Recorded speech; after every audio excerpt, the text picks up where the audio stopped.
Hi, this is Mary from the Daily Sew. When you want a pair of shorts, there's nothing faster than just simply snipping off the legs of a pair of pants or jeans. But I'm going to take it a step further and show you the nuances of how to cut for cutoffs and for hem shorts.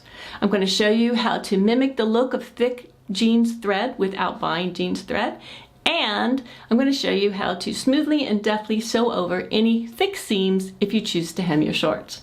So if you're ready, let's go. So when buying used pants or jeans for shorts, there's a couple of filters I use. First is the fabric.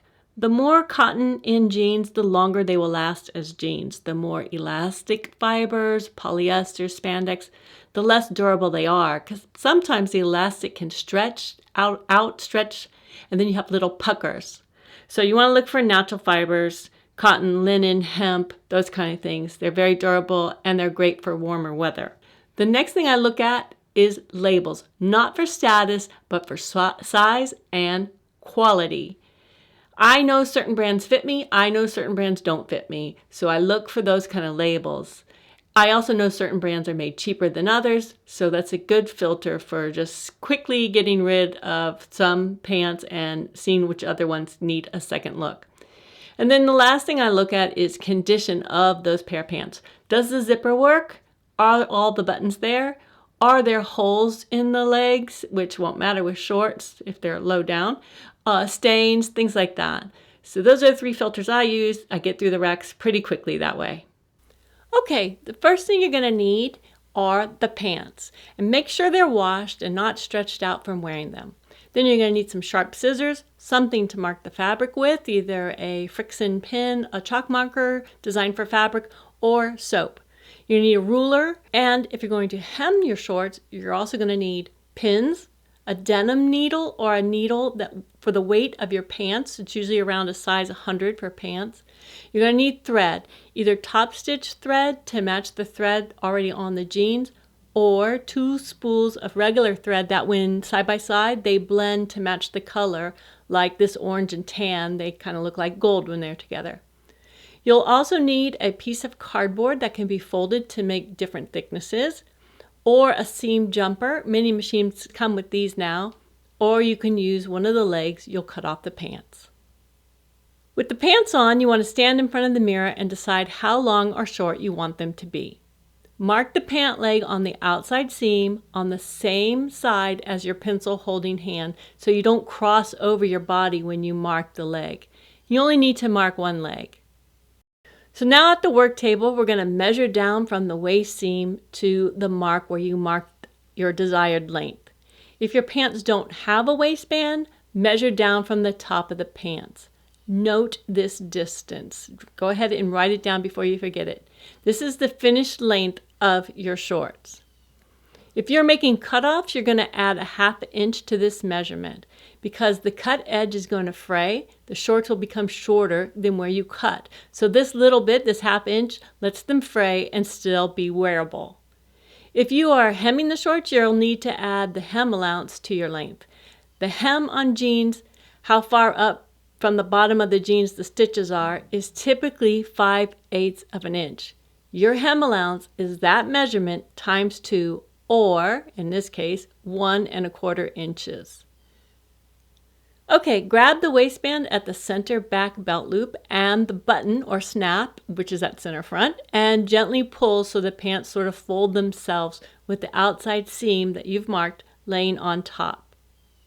Get everything as flat as you can and line up the top of the pants so everything is even. You'll notice that the front piece of the leg is smaller than the back part of the pants leg. This is because the back of our legs tend to be larger than the front of our legs. Measure down again from the waistband along the outer side seam to your desired finished length. Add a 1/2 inch if making cutoffs, or add your hem allowance if hemming. Mine is 1¼ inches. But for both style shorts, you're going to carry this mark straight across the front leg. Watch the grain line of the fabric and stay perpendicular to it. This is the cutting line. The back is a little trickier because many folks need a little extra length added to the back of the shorts to sit down and still keep all the assets covered. So in the back, we're going to mark where it would be if we went straight across, but then we're going to tilt the line slightly down for that extra length. I would say 3/8 inch or 1 centimeter is plenty. This is more important the shorter you make the shorts. Longer shorts can be cut straight across. Before you cut the pants, you want to double check that they are lined up at the waist and everything is lined smooth and flat. I'm going to cut the pants off in the round. And what I mean by this is I don't cut up the leg and then over, but I cut in the round. Because if I made a mistake and cut them too short, I can sew the leg back on and that seam line would be the fold line of the hem. I always cut single layer of fabric, especially when going over thick seams. The fabric is likely to shift. So just one layer of the pant leg at a time, at least for me. Then you can use the top layer as a guide for cutting the bottom layer. When that's all done, you could use the top leg as a cutting guide for the bottom leg. Just check that the pants are actually all lined up across the top, across the waist there. Or you can remeasure on the other side like I did. Okay, now time for hemming.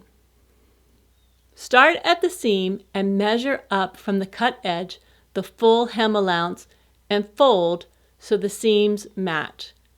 So I'm starting at the side seam, I fold it up so the two side seams match the amount that I'm doing my hem allowance.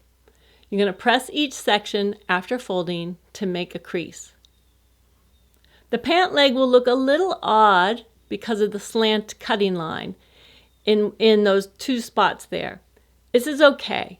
I found that measuring up on both sides of that odd dip, then pressing and then letting the fabric fold up on its own, it gives you a nice smooth looking hemline.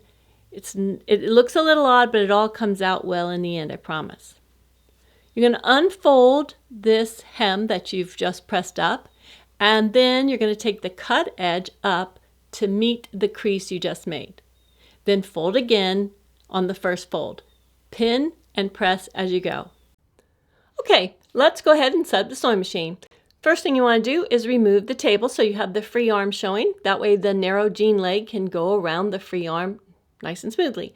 Second, you want to put all-purpose thread in your bobbin. You never want to put top stitching thread in your bobbin. That's a big mess.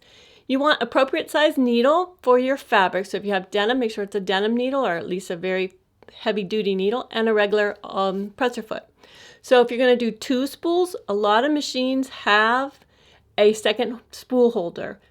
Mine broke, so I have this unglamorous and kind of crazy, but it works, workaround.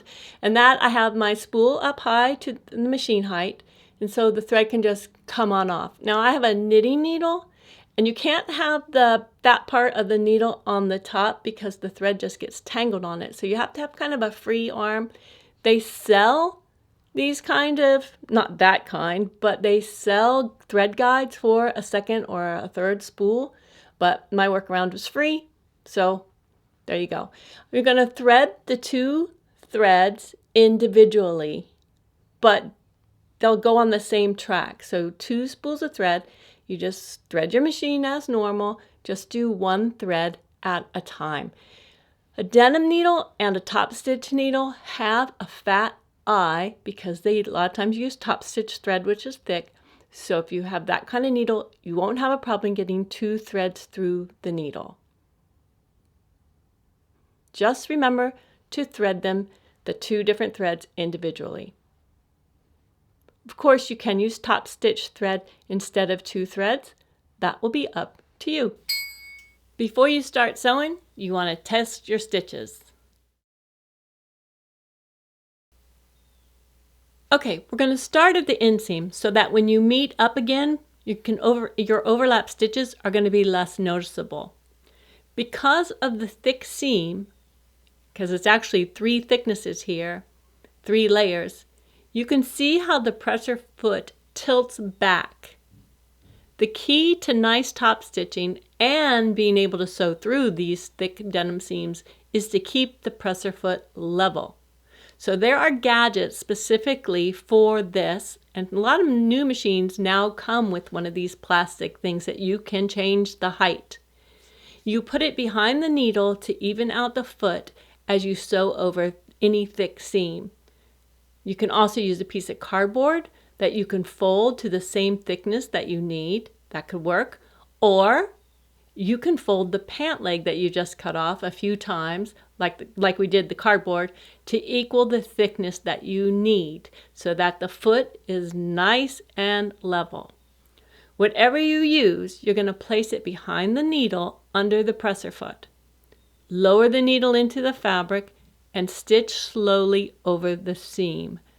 I use a hand wheel a lot when going over thick seams. This is where a needle can easily break, so definitely take your time here.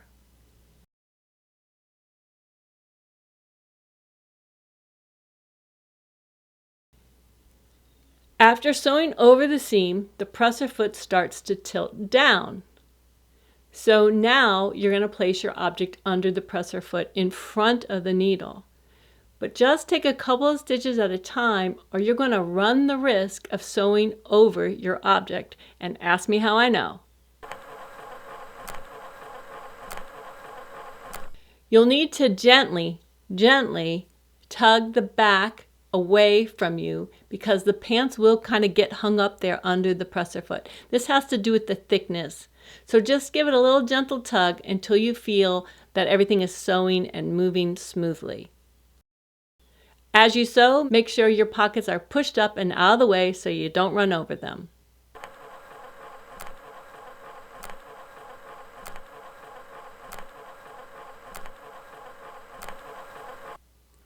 When you meet back up to where you started, you're going to sew over the first couple of stitches. Here you can back tack, or you can pull your threads to the back and knot.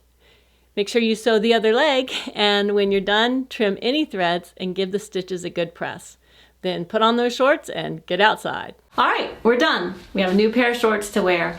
And you can see from the side that it doesn't actually look like it dips down. It looks normal. It looks like it should. So I hope you found this video helpful. If you have any questions, please put them in the comments below and I'll be sure to reply. Thank you so much for watching. Goodbye.